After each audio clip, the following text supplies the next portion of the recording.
Good afternoon. My colleagues and I remain squarely focused on our dual mandate to promote maximum employment and stable prices for the American people. We understand the hardship that high inflation is causing, and we remain strongly committed to bringing inflation back down to our 2% goal. Price stability is the responsibility of the Federal Reserve. Without price stability, the economy doesn't work for anyone. In particular, without price stability, we will not achieve a sustained period of strong labor market conditions that benefit all. Since early last year, the FOMC has significantly tightened the stance of monetary policy.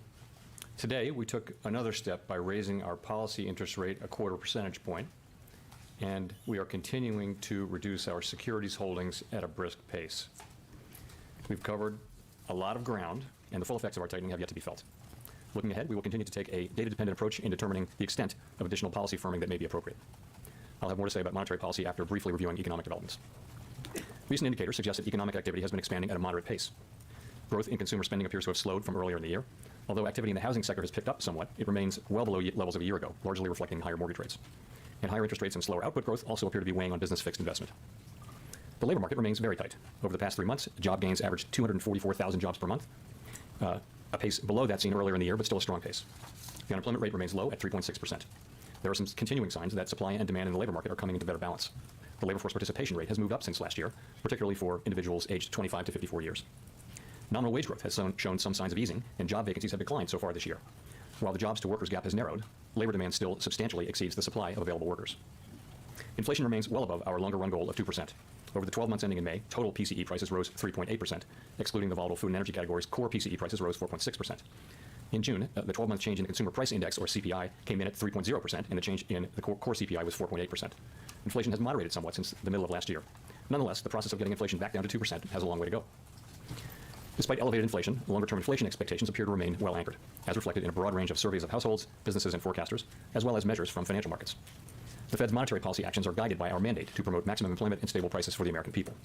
My colleagues and I are acutely aware that high inflation imposes significant hardship as it erodes purchasing power, especially for those least able to meet the higher cost of essentials like food, housing, and transportation.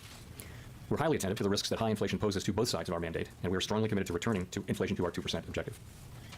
At today's meeting, the committee raised the target range for the federal funds rate by a 1/4 percentage point, bringing the target range to 5.25% to 5.5%. We're also continuing the process of significantly reducing our securities holdings. With today's action, we've raised our policy rate by 5.25 percentage points since early last year. We have been seeing the effects of our policy tightening on demand in the most interest rate sensitive sectors of the economy, particularly housing and investment. It will take time, however, for the full effects of our ongoing monetary restraint to be realized, especially on inflation. In addition, the economy is facing headwinds from tighter credit conditions for households and businesses, which are likely to weigh on economic activity, hiring, and inflation. In determining the extent of additional policy firming that may be appropriate to return inflation to 2% over time, the committee will take into account the cumulative tightening of monetary policy, the lags with which monetary policy affects economic activity and inflation, and economic and financial developments. We will continue to make our decisions meeting by meeting based on the totality of the unemployment rate remains low at 3.6%. There are some continuing signs that supply and demand in the labor market are coming into better balance. The labor force participation rate has moved up since last year. はい、ということで失業率が今 3.2 とか 3.4% で低いで、需要と供給ね、仕事の求人と仕事の応募数っていうのも少しバランスね、中和してきてるようには来てるんだけども、それでもまだね、仕事の求人の方が多くて需要が少ない。Particularly for individuals aged 25 to 54 years. Nominal wage growth has shown some signs of easing, and job vacancies have declined so far this year. While the jobs to workers gap has narrowed, labor demand still substantially exceeds the supply of available workers. Inflation remains well above our longer run goal of 2%. Over the 12 months ending in May, total PCE prices rose 3.8%. Excluding the volatile food and energy categories, core PCE prices rose 4.6%. In June, the 12-month change in the Consumer Price Index, or CPI, came in at 3.0%, and the change in the core CPI was 4.8%. Inflation has moderated somewhat since the middle of last year. Nonetheless, the process of getting inflation back down to 2% has a long way to go. ということで、コア CPI がね 4.8% に落ちてきたんだけども、それでもね 2% までまだまだね道半ば。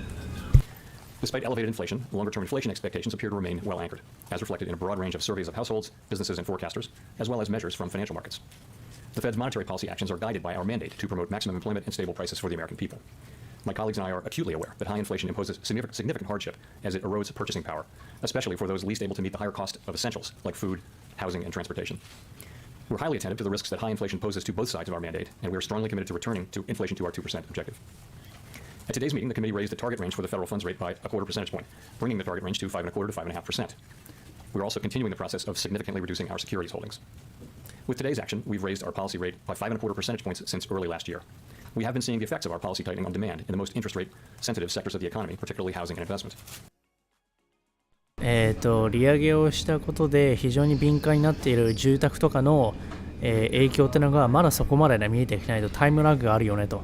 It will take time, however, for the full effects of our ongoing monetary restraint to be realized, especially on inflation. In addition, the economy is facing headwinds from tighter credit conditions for households and businesses, which are likely to weigh on economic activity, hiring, and inflation. で今ね、もうすでに利上げをしていて、まだフルのね、影響っていうかね、副作用みたいなのはまだ見られてないけども、今後クレジットカードあれだよね、銀行の融資とかがね、きつくなってくるから、それで出てくるのが経済活動と、住宅ハウジングに影響が今後出てくるんじゃないかと。In determining the extent of additional policy firming that may be appropriate to return inflation to 2% over time, the committee will take into account the cumulative tightening of monetary policy, the lags with which monetary policy affects economic activity and inflation, and economic and financial developments. ということで、これね、今後どうしていくかってことは、今後の利上げをするかどうかに関しては3つね、要因があって、1つは今まで蓄積されてきた過去の、ね、利上げしてきたこと、つまり 5.5% まで利上げできたね、この蓄積したこと、2つ目は、タイムラグがあること、3つ目は未来の今後の、ね、経済指標が出てくるときにそれを、ね、見ながらどういうふうに対応していくのかって3つを、ね、利上げするかしないかの判断要因になっていると。We will continue to make our decisions meeting by meeting based on the totality of the incoming data and their implications for the outlook for economic activity and inflation, as well as the balance of risks. We remain committed to bringing inflation back to our 2% goal and to keeping longer-term inflation expectations well anchored. Reducing inflation is likely to require a period of below-trend growth and some softening of labor market conditions. Restoring price stability is essential to set the stage for achieving maximum employment and stable prices over the longer run. To conclude, we understand that our actions affect communities, families, and businesses across the country. Everything we do is in service to our public mission. We at the Fed will do everything we can to achieve our maximum employment and price stability goals. Thank you, and I look forward to your questions. Mr. Chairman, thank you. You have, I think, a couple times in your opening remarks talked about this language in determining the extent of additional policy firming that may be appropriate. Should we take that to mean that additional hikes are likely on the way? And should we also believe that all future meetings, say September and November, are live, or are you in a every other meeting mode? Thank you. So we haven't made a decision to go to every other meeting. It's not something we've looked at. We're going to be going meeting by meeting, and as we go into each meeting, we're going to be asking ourselves the same question. So we haven't made any decisions about any future meetings, including the pace at which we consider hiking. But we're going to be assessing the need for further tightening that may be appropriate. You read the language to return inflation to 2% over time. I would say that the intermeeting data came in broadly in line with expectations. Economic activity remained resilient. Job creation remained strong while cooling a bit, and the June CPI report actually came in a bit better than expectations for a change. And the June CPI report, of course, was welcome, but it's only one report, 1 month's data. We hope that inflation will follow a lower path it will be consistent with the CPI reading, but we don't know that, and we're just going to need to see more data. So what are we going to be looking at? Really, it will be the whole broader picture, and starting with we're looking for moderate growth, right? We're looking for supply and demand through the economy coming into better balance, including in particular in the labor market. We'll be looking at inflation. We'll be asking ourselves, does this whole collection of data, do we assess it as suggesting that we need to raise rates further? And if ということで、先月6月の CPI データは落ちてきてくれたからよかったんだけども、まだ1ヶ月分しかね、落ちたっていう風な、綺麗に落ちたっていうデータがないから、数ヶ月とかね、蓄積していって、それでね、判断をしたいっていう風に言ってる。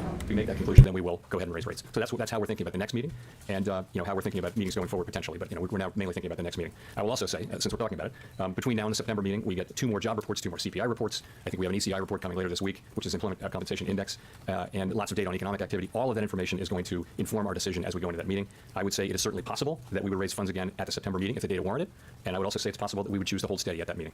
We're going to be making careful assessments, as I said. ということで、ゴリがね、昨日言ったように、次の FOMC ミーティングっていうのは、9月なんだよね。だから2ヶ月間間が空くと。ということで、2ヶ月空くってことは、それまでね、データが出るから2ヶ月分の CPI、2ヶ月分の失業率のデータが見てから分かるから、それを見てしっかりと、ね、判断して、9月にもしかしたらね、利上げをするかもしれないし、しないかもしれないしっていうデータをね、見て、時間があるよって話。And I'll close by saying we've raised the federal funds rate now by 525 basis points since March 2022. Monetary policy, we believe, is restrictive and is putting downward pressure on economic activity and inflation. If I could just briefly follow up on something you said there. You said the data in the intermediate period, it broadly came in line with expectations. Does that mean there's unlikely to have been a change in the overwhelming outlook of the committee that 2 more hikes are necessary? I'm just going to go back to what I said. That's the question. We have 8 weeks now until the September meeting, and all that data that I recited, we're going to be looking at all that and making that assessment then. And it really, we did have the one good reading, and of course we welcome that, but it's just one reading, as everybody knows. And we've seen this before in the data. Many forecasts call for rates for inflation to remain low, but we just don't know that until we see the data. So we'll be focusing on that. Gina. Thank you. Thanks for taking our questions, Chair Powell. Obviously, you upgraded the language around growth in the statement today. 小指きたー。この小指が上がってる。We've seen the Barbie movie numbers. We've seen everyone go to Taylor Swift concerts this summer. It seems like the American consumer is in pretty good shape, and it does seem like growth is sort of picking back up a little bit, or at least doing well. And I wonder, from your perspective, if that continues, if we see growth not just stabilizing but doing, performing well this summer, is that a problem because it's inflationary, or is it good news because it suggests that a soft landing is more likely? Just how are you thinking about that sort of trajectory? Yeah, so I would say it this way. The overall resilience of the economy, the fact that we've been able to achieve disinflation so far without any meaningful negative impact on the labor market, the strength of the economy, overall, that's a good thing. It's good to see that, of course. It's also, you see consumer confidence coming up and things like that. That will support activity going forward. But you're right, though. At the margin, stronger growth could lead over time to higher inflation, and that would require an appropriate response from monetary policy. So we'll be watching that carefully and seeing how it evolves over time. Neil. Thanks, Chair Powell. Neil Irwin from Axios. So as you referenced earlier, in the intermeeting period, soft CPI, jobs reports, still strong but moderating, JOLTS good. So if you're data dependent, why not pause again? Why not stay on hold? Why not take another reading off when the data was at least cutting in the direction you want to see? So if you go back to what we're trying to do here, we're trying to achieve a stance of policy that's sufficiently restrictive to bring inflation down to 2%. At the last meeting, we wrote down our individual estimates of what that would take, and the median of that was an additional 2 rate hikes. So I would say we look at the intermeeting data, and as I mentioned, broadly consistent, not perfectly consistent, but broadly consistent with expectations, and as a result, we went ahead and took another step. And that's a labor market that continues to be strong, but gradually slowing. I mentioned that the inflation report was actually a little better than expected, but we're going to be careful about taking too much signal from a single reading. And growth came in stronger than expected. So that's how we look at it, and so we did take that step today. Nick Timmeros of the Wall Street Journal. Chair Powell, markets widely believe the median FOMC participants' inflation forecast from June for the fourth quarter of this year will be too high, given autos and shelter, and that by September that may warrant a downward revision in the inflation forecast of 20 to 30 basis points. Would that type of inflation progress be enough to hold rates steady from here, or do you need to see below-trend growth and decelerating labor income growth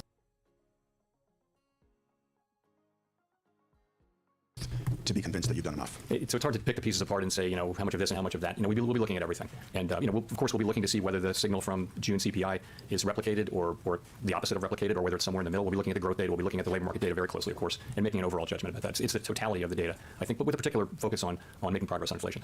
If I could follow up, last month you said there were benefits to moderating the pace of increases because it would give you more information to make decisions. Would another CPI report like the one we just had in June allow you to at least maintain that slower pace and defer until the fall any decision on whether you need that second rate hike? So I'm just going to tell you again what we're going to do in September. We're going to look at 2 additional job reports, 2 additional CPI reports, lots of activity data, and that's what we're going to look at, and we're going to make that decision then. And that decision could mean another hike in September, or it could mean that we decide to maintain at that level. And again, the question we're going to be asking ourselves is the overall signal one that we need to do more, that we need to tighten further? And if we get that signal whenever we get it, then, and that's the collective judgment of the committee, then we will move ahead. If we don't, then we'll have the option of maintaining policy at that level. But it's really dependent so much on the data, and we just don't have it yet. Chris. Hi, Chris Rugaber, Associated Press. So consumer confidence in the economy is rising, likely in large part because of the declines in headline inflation. You also see wages are also rising faster than prices now after trailing them for a long time. How much are Americans truly harmed by inflation at its current level, headline level of 3%? And with that in mind, when do you put some weight back on the employment side of the dual mandate? So I guess I'd say it this way. First, it is a good thing that headline inflation has come down so much, because that's really what the public experiences. And I would say that having headline inflation move down that much almost creates it will strengthen the broad sense that the public has that inflation is coming down, which will in turn, we hope, help inflation continue to move down. So you were really, sorry, what your question was? Well, you've talked for many press conferences now about the harm created by inflation, how hard it is for people. So how much of that are we still seeing with inflation now down at 3? So I guess I would put it this way. I'd say it this way. It's really a question of how do you balance the 2 risks, the risk of doing too much or doing too little. And, I would say that, we're coming to a place where there really are risks on both sides. It's hard to say exactly whether they're in balance or not, but as our stances become more restrictive and inflation moderates, we do increasingly face that risk. But, we need to see that inflation is durably down that far. As you know, we think, and most economists think, that core inflation is actually a better signal of where headline inflation is going, because headline inflation is affected greatly by volatile energy and food prices. So we would want core inflation to be coming down, because that's what we think, that's core is signaling where headline's going to go in the future. And core inflation is still pretty elevated. There's reason to think it can come down now, but it's still quite elevated. And so we think we need to stay on task, and we think we're going to need to certainly hold policy at restricted levels for some time, and we need to be prepared to raise further if we think that's appropriate. Well, and then if inflation were to, just a quick follow, if it stays at 3 or drops even a little bit more, how much of an increase in unemployment do you think is acceptable to get that last bit of inflation? People are talking about the potential difficulty of the so-called last mile of inflation. Soということで、利上げね、しばらくは継続、利上げじゃなくて高い FF レートのままでキープはしばらくはしておくよねっていう話をしていて、で、どれぐらいじゃあとね、利上げする可能性があるのかっていう話をね、質問で聞いてんだけど、それはね、経済指標のデータ見ながらっていうふうに答えると思うんだけども、とりあえずパウジーとしては利上げするしないかかわらず、キープする状態で高い状態 5.5%、5.25 とかっていうのはしばらくやっていくよねっていう話。but how much unemployment do you think is justified to get down that last? So it is a very positive thing that actually the unemployment rate is the same as it was when we lifted off in March of 22 at 3.6%. So that's a real blessing that we've been able to achieve some disinflation. And we don't seek to, it's not that we're aiming to raise unemployment, but I would just say the historical record, we have to be honest about the historical record, which does suggest that when central banks go in and slow the economy to bring down inflation, the result tends to be some softening in labor market conditions. And so that is still the likely outcome here.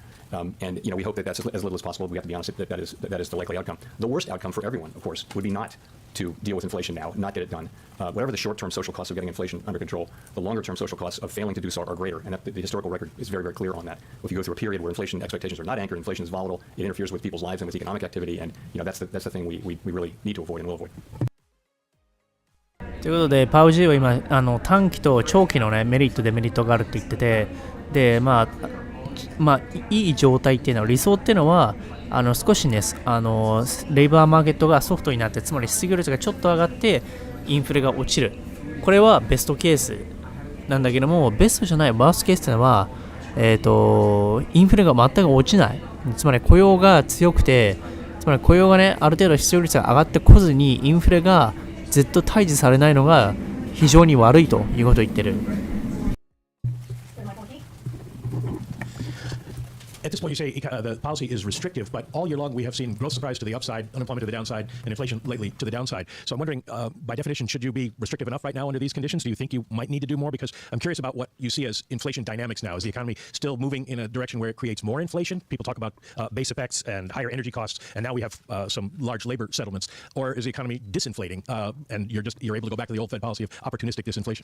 So I'll just say, again, the broader picture of what we want to see is we want to see easing of supply constraints and normalization of pandemic-related distortions to demand and supply. We want to see economic growth running at moderate or modest levels to help ease inflationary pressures. We want to see continued restoration of supply and demand balance, particularly in the labor market, and all of that should lead to declining inflationary pressures. And what we see is those pieces of the puzzle coming together, and we're seeing evidence of those things now. But I would say that what our eyes are telling us is that policy has not been restrictive enough for long enough to have its full desired effects. So we intend, again, to keep policy restrictive until we're confident that inflation is coming down sustainably toward our 2% target, and we're prepared to further tighten if that is appropriate. And we think the process, still probably has a long way to go. Well, do you think underということで、FF レート 5.5% まで今まで上げてきたけど、conditions you are restrictive enough unless something changes? Well, I think we think today's rate hike was appropriate, and I think we're going to be looking at the incoming data to inform our decision at the next meeting about is the incoming data telling us that we need to do more, and if it does tell us that collectively, if that's our view, then we will do more. Thank you. Colby Smith with the Financial Times. If September is in fact a live meeting, how does that square with the need for a more gradual tightening pace that you spoke of last month in explaining the rationale for holding the funds rate steady at the June meeting? So a more gradual pace doesn't go immediately to every other meeting. It could be 2 out of 3 meetings, right? It just means if you're slowing down. The point really was to slow down the decision cycle as we get closer and closer to. ゆっくりと利上げするかどうかを判断していくっていうのは、1回ごとではなくて2、3回の FOMC ごとでね、見ていく。つまり例えば9月11月とかね、これ2回分の期間で情報を得て、決断をするとかって言ってるね。We think our destination, and I wouldn't want to go automatically to every other meeting because I just don't think I think it's not an environment where we want to provide a lot of forward guidance. で、1回ごとで、利上げするしないっていうのを決断するのはちょっとね、短期的サイクルすぎるから、2回分ぐらいのサイクルでね、ちょっと3、4ヶ月ぐらいで見ながら利上げするとかっていうのを判断していきたいなっていうペースになってきてるって。There's a lot of uncertainty out there. We just want to keep moving at what we think is the right pace, and I do think it makes all the sense in the world to slow down as we now make these finally judged decisions. And so that's what we did. And so I think it's possible. I mentioned before, it's possible that we would move at consecutive meetings. We're not taking that off the table, or we might not. It's really going to depend on what the data tell us. That's the best we can do. So we shouldn't assume that every other meeting is the lowest tightening frequency. Let's say it could be longer intervals in between as well. I think we're going to make a decision about the next meeting, and then we're going to make a decision about the one after that. And I think. So I'll tell you how I think about this. The first thing to say is we're determined to bring inflation down to 2% over time, and we will use our tools to do that. No one should doubt that. I would look at it this way, though. The real federal funds rate is now in meaningfully positive territory. If you take the nominal federal funds rate, subtract a mainstream estimate of near-term inflation expectations, you get a real federal funds rate that is well above most estimates of the longer-term neutral rate. So I would say monetary policy is restrictive, more so after today's decision, meaning that it is putting downward pressure on economic activity and inflation. We'll keep monetary policy restrictive until we think it's not appropriate to do so. So that's how I think about it. I mean, if I sum it up, I would say we've come a long way. We are resolutely committed to returning inflation to our 2% goal over time. Inflation has proved stronger than we and other forecasters have expected, and at some point that may change. We have to be ready to follow the data, and given how far we've come, we can afford to be a little patient as well as resolute as we let this unfold. On the credit side, I'm wondering if you saw anything in the latest SLOOS data that made you think you're getting a quantum of credit contraction beyond what you'd expect. The bank lending data really is the growth rates edging down towards and heading below zero, which is usually a recession indicator. So I guess the SLOOS will come out early next week, and I would just say it's broadly consistent with what you would expect. You've got lending conditions tight and getting a little tighter. You've got weak demand, and it gives a picture of pretty tight credit conditions in the economy. I think it's really hard to tease out whether. And what share of that credit you would give to factors that don't stem directly from rate hikes, or that might be within your control at all, like easing supply chains and a drop in energy prices over the past year? Yeah. So, interesting question. So, let me start by saying that the inflation surge that we saw in the pandemic resulted from a collision of elevated. So, I think going forward, monetary policy will be important, particularly in the sector, in the non-housing services sector. Thank you, Chair Powell. First, let me compliment your tie, the choice of tie. So, thanks for taking. Been my view consistently that we do have a shot, and my base case is that we will be able to achieve inflation moving back down to our target without the kind of really significant downturn that results in high levels of job losses that we've seen in some past instances, many past instances of tightening that look like ours. That's been my view. That's still my view. And 失業率をそこまで上げてね、リセッションを引き起こしてインフレを退治するっていうような過去のような事象を避けてソフランする可能性があるとまだパウエルは信じて。I think that's sort of consistent with what I see today. So, but it's a long way from short, and we have a lot left to go to see that happen. So the staff now has a noticeable slowdown in growth starting later this year in the forecast. But given the resilience of the economy recently, they are no longer forecasting a recession. I just want to note that our staff produces its own forecast. ということで FOMC 時代は現在のね、雇用統計の強さとか失業率の低さがすると、リセッションは今までの FOMC スピーチではリセッションがねちょっとね年末ぐらいに来る可能性があるっていうふうにちょっと弱いリセッションが来るっていうふうに言ってたんだけども、今回の FOMC スピーチではメンバーはリセッション来ると思わないっていうふうに意見を変えたらしい。Which is independent of the forecast that we, as FOMC participants, produce. Having an independent staff forecast, as well as the individual participant forecast, is really a strength of our process. There's just a lot of, I think, constructive diversity of opinion that helps us informs our deliberations, helps us make, I hope, better decisions. And is the reason for optimism that inflation has come down and you still have a strong labor market? I mean, 俊一郎、高岡さん、日本人がここにいるぞ。does that add to the optimism? I wouldn't use the term optimism about this yet. I would say though that there's a pathway, and yes, that's a good way to think about it. We've seen so far the beginnings of disinflation without any real costs in the labor market, and that's a really good thing. I would just also say the historical record suggests that there's very likely to be some softening in labor market conditions, and consistent with having a soft landing, you would have some softening in labor market conditions, and that's still likely as we go forward with this process. But it's a good thing today that we haven't really seen that. We've seen softening through not through unemployment, not through higher unemployment. We've seen softening through job openings coming down part of the way back to more normal levels. The quits rate, so people are not quitting as much. We've seen participation, people coming in, and so labor supply has improved, which has lowered the temperature in the labor market, which was quite overheated, going back a year or so. So we're seeing that kind of cooling, and that's very healthy, and we hope it continues. Thank you, Mr. Chairman. Jeff Cox from CNBC.com. You and other Fed officials in the past have suggested that you don't need to keep hiking until inflation hits 2%, that as long as you see continued progress. So I'm wondering, how close do you need to get with the inflation numbers coming down? How many months of data do you need to see that will give you sufficient confidence? And how far does this fight need to go before you're willing to kind of declare victory on it? So the idea that we would keep hiking until inflation gets to 2% would be a prescription of going way past the target. That's clearly not the appropriate way to think about it. So in fact, if you look at our forecasts, the median participant, and again, these are forecasting out years, so take them with a grain of salt, but people are cutting rates next year because the federal funds rate is at a restrictive level now. So if we see inflation coming down credibly, sustainably, then we don't need to be at a restrictive level anymore. We can move back to a neutral level and then below a neutral level at a certain point. I think we of course would be very careful about that. We'd really want to be sure that inflation is coming down in a sustainable level. And it's hard to make. I'm not going to try to make a numerical assessment of where that would be, but that's the way I would think about it. Is you'd stop raising long before you got to 2% inflation, and you'd start cutting before you got to 2% inflation too, because we don't see ourselves getting to 2% inflation until all the way back to 2 until 2025 or so. So. 2025年まではインフレがね 2% まで落ちてくることはないと。つまり今2023年の4月だから、4月の終わりかもう8月か、あと1年半はね2% まで落ちてこないと思うっていうふうに言ってるんだって。Thank you, Chair Powell. Jennifer Schonberger with Yahoo Finance. It's been over 4 months since a handful of regional banks, including Silicon Valley Bank, failed. When you look at credit conditions now, given Bank of California's acquisition of PacWest, does this acquisition suggest the full impact has not been felt, or are you comfortable saying that we've seen most of the ripple effects that may have occurred at this point, and how does this play into your outlook for policy? So I don't want to comment on any particular merger proposal, but I will say things have settled down for sure out there. バンクオブカリフォルニアがパックウェスト 25% 昨日暴落したんだけど、それはね合併したらしいね。Bank of California set to merge with the rival PacWest. PacWest stock soars on a Bank of California merger. It's still down on a deal. だから昨日ちょうどね 25% ぐらい株価暴落したんだよね、PacWest が。で、その昨日で、ね、すでにもう合併っていう風になって、で、それのね、話を今のリポーターが言ってたのよ。ということで、まあこれちょうど昨日ね、ツイートしたのよ。地方銀行のPacWest株価 25% 大暴落。で、その後にすぐね、バンクオブカリフォルニアが、ね、これ、400ミリオン、ね、600億円ぐらいね、お金を集めて合併したんだって。それどうなるって。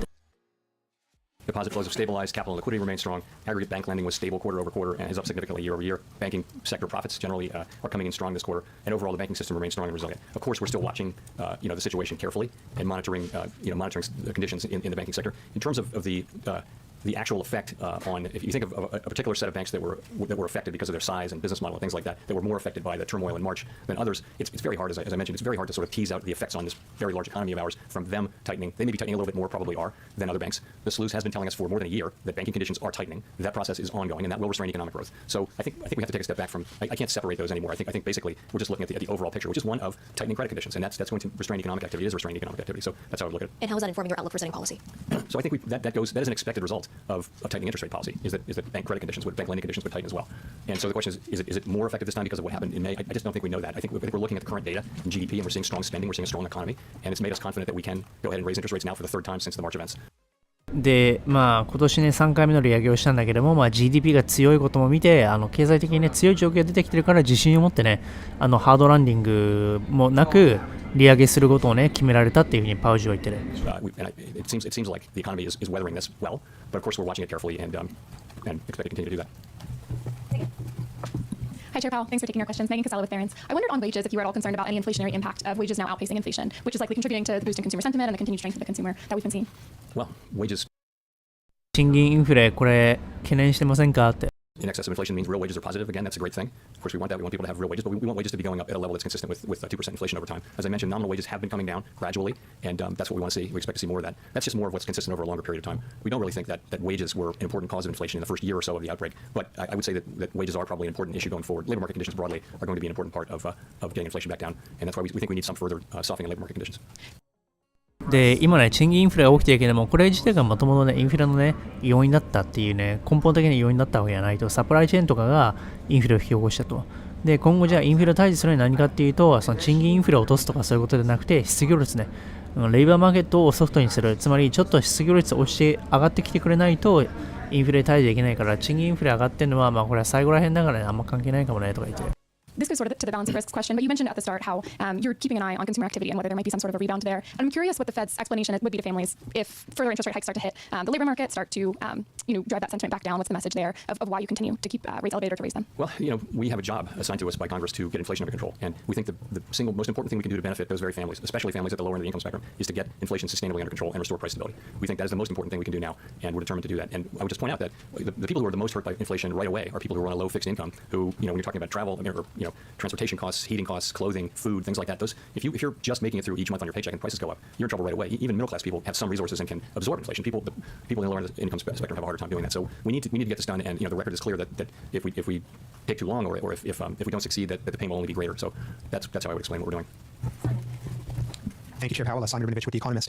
You had said last month that this meeting this week was going to be a live one. In the event, the market has assigned roughly 99% probability to the rate move that you announced today. The decision was, of course, unanimous, and the statement was basically unchanged from last month. So may I ask, to what extent was the meeting actually a live one? Was there ever any doubt over the past 2 days about what the decision was actually going to be?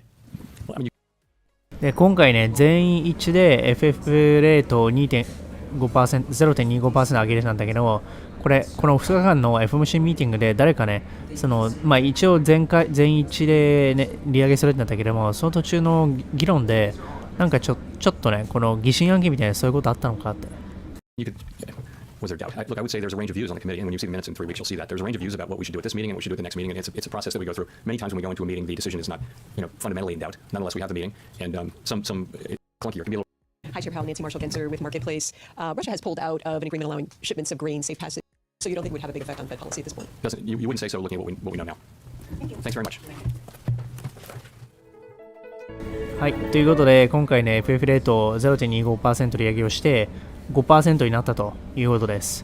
で、今後については、あとね、2ヶ月あるから、次の9月20日まで。だから、それまでは、経済指標を見ながらね、こうやって動いていくんじゃないかなと。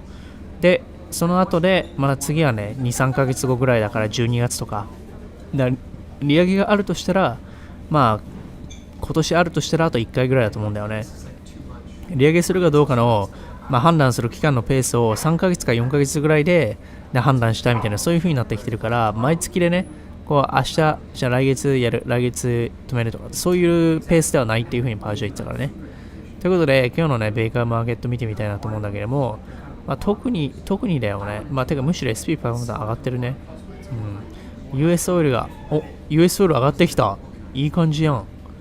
US オイルが80ドル、先月60だから、これで、ね、トータルのさ、ヘッドライン CPI が上がってくれればなって思うよね。で、ドル円が140円。アップルやべえぐらい上がってんな。Google めっちゃ上がってんじゃん。